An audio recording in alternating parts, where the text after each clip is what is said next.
Live. We should be Okay. going live now. Let me mute this tab. Let me scoot us over here. Well, my guess is we're already live, Sam. So thanks for coming on today, Rev Tank, Brandon Hanley. We are in pursuit of exactly what I can't be sure, but I know that we have agreed that you're going to go ahead and help me walk through a little bit of the Diamond Sutra, which is the world's earliest known complete printed document from AD 867 or something like that. I wrote that down. Yeah. But this is a Buddhist sutra that helps us see things clearly, cut through the BS. Isn't that about what we kind of nailed down last time? Yeah. At this point, it is when in chapters 1 and 2, when the Buddha is basically telling him, okay, if everything is as you said, then listen to what I'm about ready to say next, because what I'm about ready to say next is going to be X, Y, and Z. Then you've got new instructions at this point. Right. You see, right. it's new things that you're looking at. Right. And So, but just real quick, yeah. So I was gonna background this, right? Chapter 1 kind of just illustrates that the Sangha, right? The community aspect of Buddhism. Yes. And then in chapter 2, Subhuti, who's a venerated monk, asked Buddha, and this is kind of funny. And what's funny is it didn't even really dawn on me until today as I was reviewing it. It goes, ask how sons and daughters of good families can attain highest perfect wisdom. And how would that be achieved? Help them to quiet their drifting minds and subdue craving thoughts. And I'm like, that's exactly, we have the same questions today, 2,000 years later. And yes. So then Buddha's like, listen, I want to make sure that you've exhausted all possible thoughts and ideas. You've explored all these things kind of on your own before I go ahead and give you a response, because the response that I'm about to give, you need to follow. You need to attend to intently. You need to really think about what I'm about ready to tell you at this point. So that means at this point you need to focus on exactly what. In other words, can you hear the words coming out of my mouth? Does that make sense? Can you? Yes. You know what I'm saying? And not so much in the condescending manner, but it's like, okay, so you understand we're here, we're face to face, we're eye to eye. You want my honest, no BS opinion about this, and that's basically what he has said at that point. They got to quiet their drifting minds. Buddha has always been don't focus on the past. It has already happened. Don't focus on the future. It is not here yet. Focus your time on the here and now. Right. So with that, it creates the understanding of the. Here's the understanding of the beginning of the Four Noble Truths: to live is to suffer. Okay, as long as we are alive, we are all going to suffer. Every major religion has dictated that. We are going to go through struggles. We're going to go through things in our lives. So we can't be focused so much on the future at that point that we're basically mortgaging the present, so to speak. Does that make sense? That is the basic understanding at that point. Don't mortgage your present at this point with thoughts and dreams. Yes, have them. You know what I mean? Have reasons and aspirations and things to look forward to or what have you. You know what I mean? But understand you are still in the here and now. And as long as you are still in the here and now, you have to focus on that first, because that's what's going to get you to that point at one point. For better or for worse, you will get to the future at that point, if that makes any sense. From wherever we're at today. From wherever we're at, we're going to get to the future. What you do today is going to greatly affect what happens tomorrow, based at that point. And you have to do the best that you can every day in the present, because we're not guaranteed tomorrow. Right. So your investment is going to have to be in the present. What's going on around you now, for better or for worse? Why or why not is not the issue at this point. What are we looking at? 50-meter targets in front of us, basically. 50-meter targets. You went all metric on this. I love it. Yeah. Agreed. And I like that. I like what you're saying there. So we're gonna jump into chapter 3. Let me see if I can just kind of. I'll share the screen too. Let me share the screen. Share screen. Yeah. All right. So I'm sharing the screen. Mm. And we're just basically looking at the next chapter. I can kind of read through it just a second there, where all living beings, whether born from eggs from the womb, from moisture, spontaneously, whether they have form or do not have form, whether they are aware or unaware, whether they are not aware or not unaware, all living beings will eventually be led by me to their final nirvana, the final ending cycle of birth and death. And when this unfathomable infinite number of living beings have been liberated, in truth, not even a single being has actually been liberated. And then, why Subhuti? Because if a disciple still clings to the arbitrary illusions of form or phenomena such as ego, a personality, a self or separate person, or universal self-existing eternally, then that person is not an authentic disciple. So I think my first question, personally, on this one, I'm going to see if we've got anybody else tuning in too and has any questions.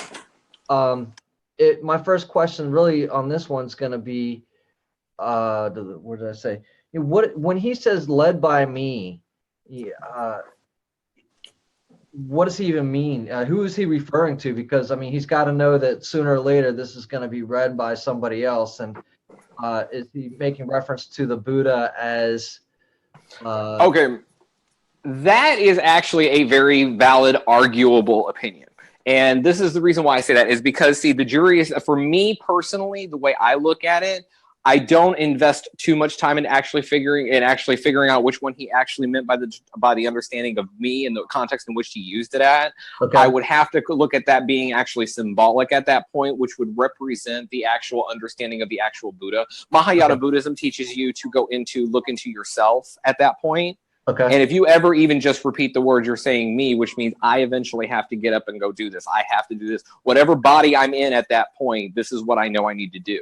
Okay. And that's what I believe at that point it would be, because once you get the ball rolling, other people are just going to follow.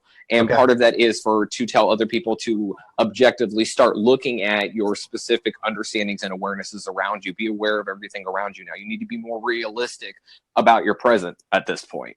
You see what I'm saying? Yeah. Because your expectations are too high for what's going on around you. You're expecting all these things to be done, but you have yet to figure out the means to go do them. Huh. Okay. All right. I'm gonna have to let that one marinate a little bit. And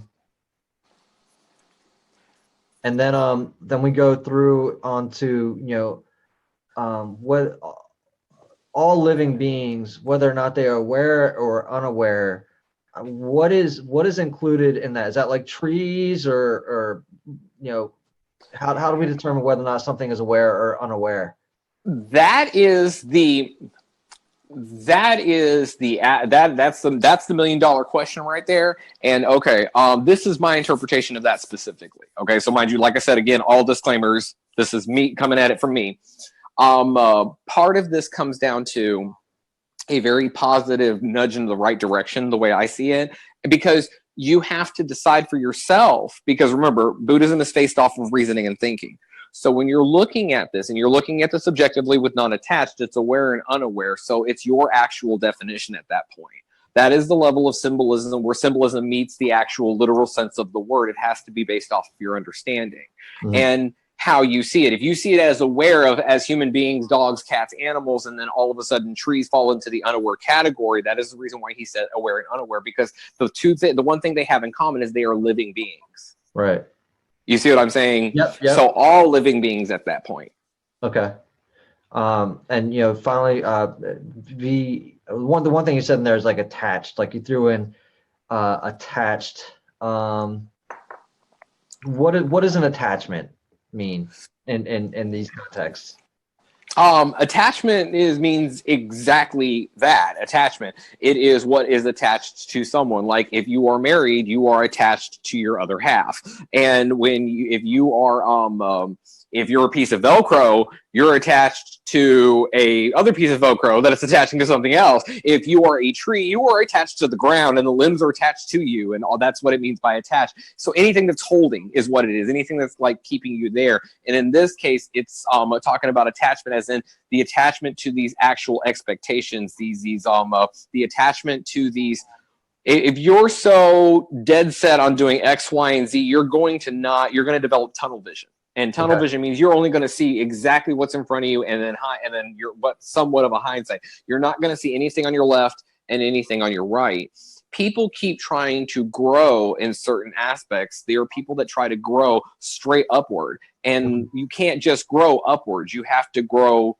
You have to grow left. You have to grow right. You have to go front. You have to grow back. You have to grow in all directions, and as all directions as possible. So it's like, when you teach someone to understand those actual concepts of life, and you get them to understand that you have to live life extremely well balanced, because if not, you're going to bend, you're going to break. So your foundations have to be solid, and they have to be durable. They have to be absolutely durable. They have to be able to get you through good and bad times.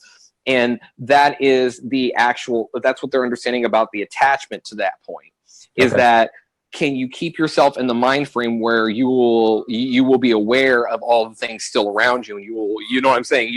This will not be the one thing you cling to, because look at all the things you're neglecting as you're trying to go for this one thing.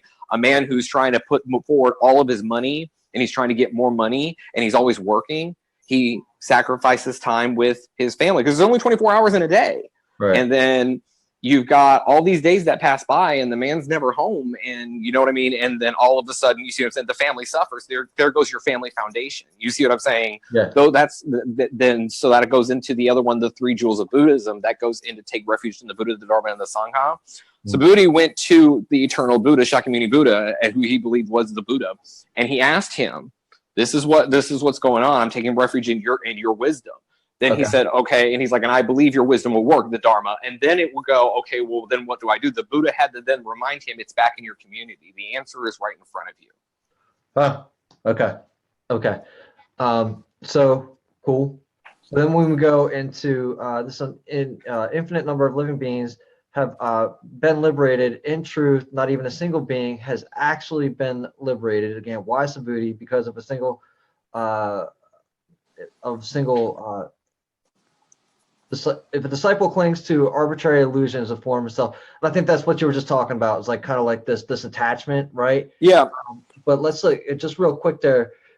Look at the line. Liberated and have all been liberated. Not even a single being has actually been liberated. Is that kind of like saying you're already liberated? The restrictions that we put upon ourselves as human beings, as living beings, the restrictions, even by the moral codes we live by, those are still another set of restrictions. And everything that we choose to place upon ourselves is what our own choosings are.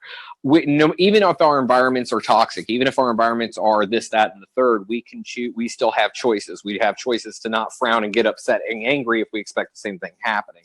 It's the attachment that you let go to the fact that the minimal things that go on now, the things that you go like, you don't have your coffee in the morning or what have you, are attachments. They're things that you cling to, and they're small things that are creating more power over you than people should really give them. You see what I'm saying? Right. And with that means that even if somebody is still sitting in heaven and they're liberated because of blase, it's the fact that it's one life that we all have. We don't know what happens down there. We don't know what happened before him, but we do know what we've done in our lives. And in that particular one, that is where you have to go down into the context of what you do and what you don't believe. Okay. You see what I'm saying? Right. You see what I'm saying? Like with me, back in the day, one of the reasons why I had such a spending problem was because if I could pay for something $10 extra just to get it 2 days cheaper, that's exactly what I would do. It's out of convenience at that point because I wanted it right then and there. And all of that money that I would be spending up, it'd be sending up. I would be paying for that. I would be paying for that at that point. You see what I'm saying? And I basically mortgaged my present. You see what I'm saying? By wanting to get something there, by wanting to bring the future closer. And the only way you're going to make it through the future is if you focus and have a good solid past. Okay. You have a good solid present or good solid present. You see what I'm saying? You build your present. And then eventually over time, your present will become your good solid past. Your future will be your present, and you will be working towards the future, which is yet to come. Got it. Okay. So, on to the next page. Chapter 3. So he says, chapter 4. Let me see if I can share the screen there with that, and we'll just go through it real quick because I looked at it and I would say like I just need help look on the whole thing, right? Looking at it, I'm curious what we're even saying. So share screen. Because furthermore, Subhuti, the practice compassion and charity, a disciple should be detached. That's what we're talking about. That's to say, he should practice compassion and charity without regard to appearances, without regard to form, without regard to no faith.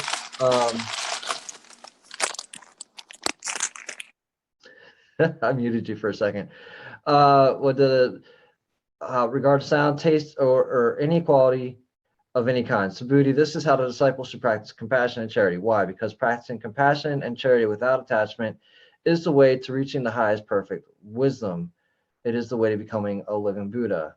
Subhuti, do you think you can measure all the space in eastern heavens? No, most honored one. One cannot possibly measure all the space in eastern heavens. Can measure southwest, northern, below, all directions.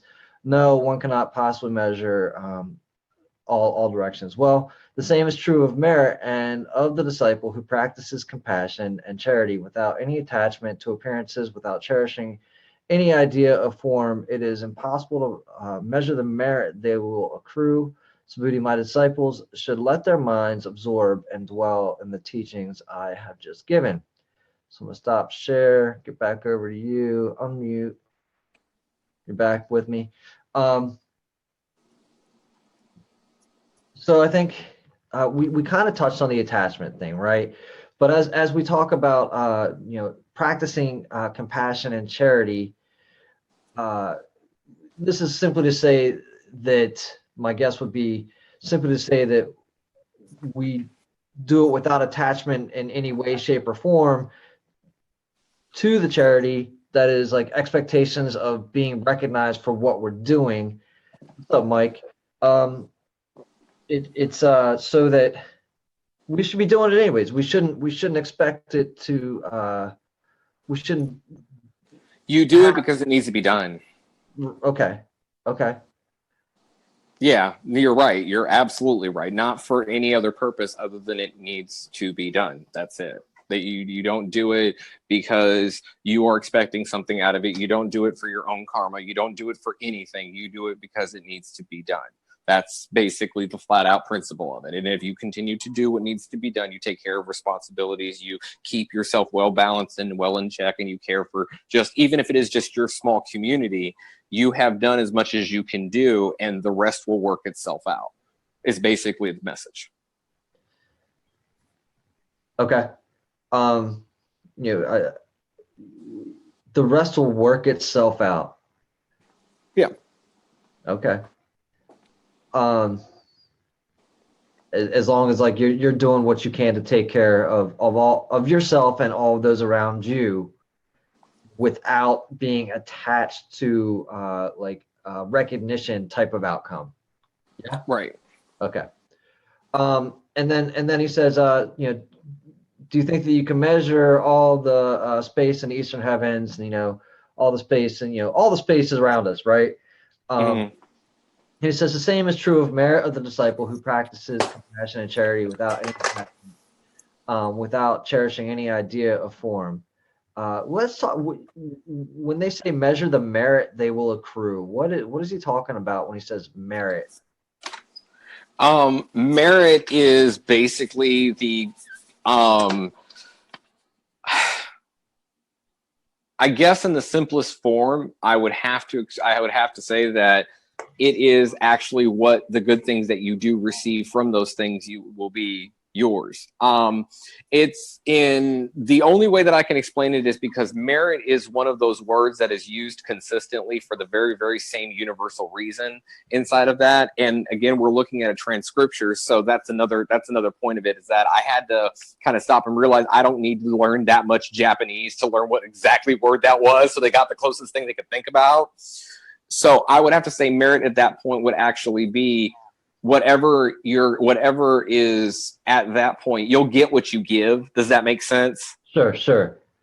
And So, at that point, it goes into chapter 6 of karmatic conditioning, and it goes into actual existence at that point. So it means every little thing that you do, it will follow you. It will go there. It will bring there, good or bad. is this you know, if you I think that if we tie this in with some of the what's the law of attraction type stuff, our good thoughts even go out there, and if we do some other or even you know, I listen to like a lot of like Wayne Dyer, or does this kind of play into the same idea of, you know, when you give a charity, when you give a donation, you know, you would think that it comes back, you know, when you give good things to the quote unquote universe, that, you know, it's going to come back to you triple fold, whatever. Is that kind of in the same vein? The same concept in which is there of it, yeah, it does. That is exactly what applies, and it's all and the reason being is because all religions in all aspects, and this is the symbolism of that, and this is what Buddhism attests to. All religions ultimately have some of the same founding principles and understandings and teachings, no matter which religion that it is. And when Shakyamuni spoke, he spoke in a manner in which he did not expect anybody to revere him as a religion. It was just simple principles at that point to live by. Okay. People began building their dharmas, i.e. their religious experiences and stuff like that, and all of their motions through it was actually through the symbolism part of it. That's the reason why they differ in everything. Okay, cool. Awesome, man. I think we should drop it there, right? Like, I want to be able to just make these kind of bite size for anybody that pick up on these.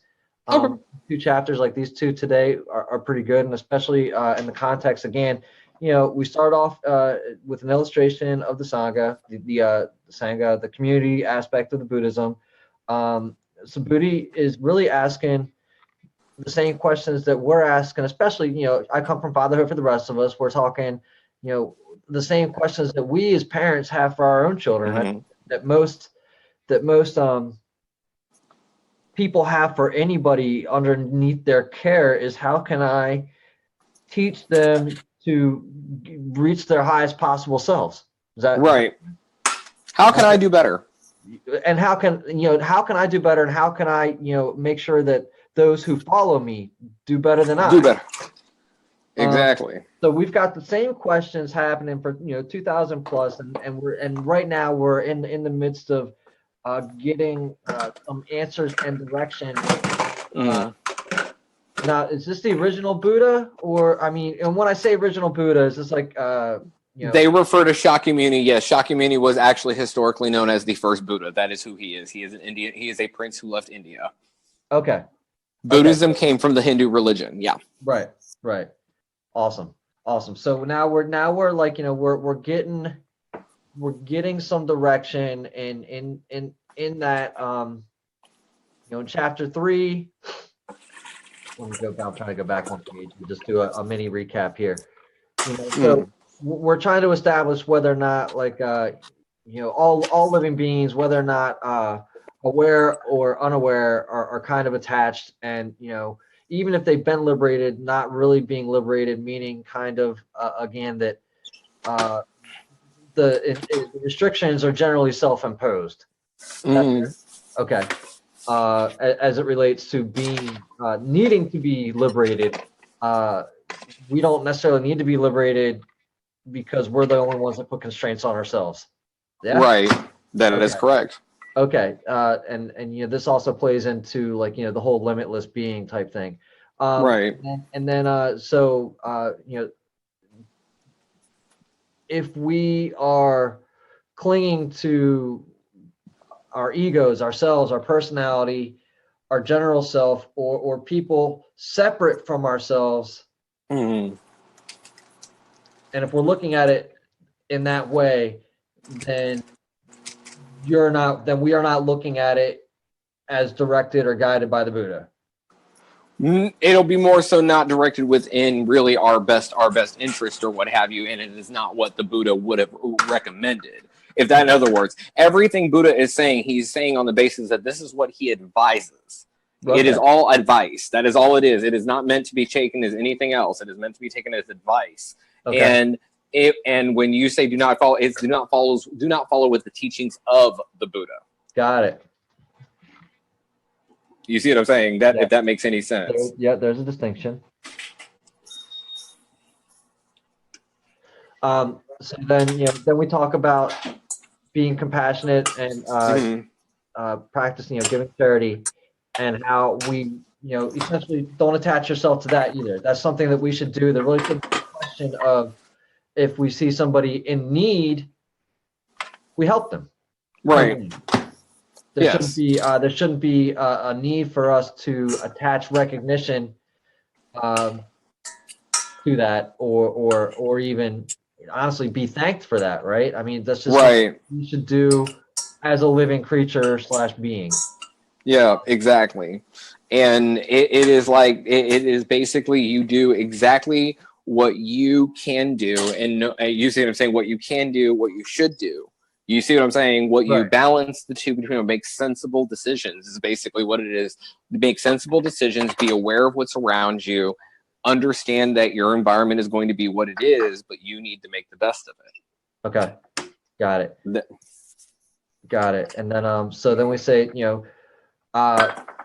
he talks about measuring space in all directions and basically saying that it is immeasurable. That is correct. And he's also saying that the true merit, and I don't know that we call that as karma, but true good, right? The true of the disciple who practices this in the way that he advises is also immeasurable. Yeah? Yeah, because see, if you're going for the literal sense of it, then you're understanding that then at that point you're transferring over into to the Azure Dragon kind of it, and the Azure Dragon was basically the believed supposed god that actually guarded the eastern heavens. And when he was making that specific reference at that point, when he was making that specific reference, I mean, if you had to look at it for the whole symbolic thing, that's where the significance of the eastern heavens comes from. Because that goes into the actual. I missed the reference. The what dragon?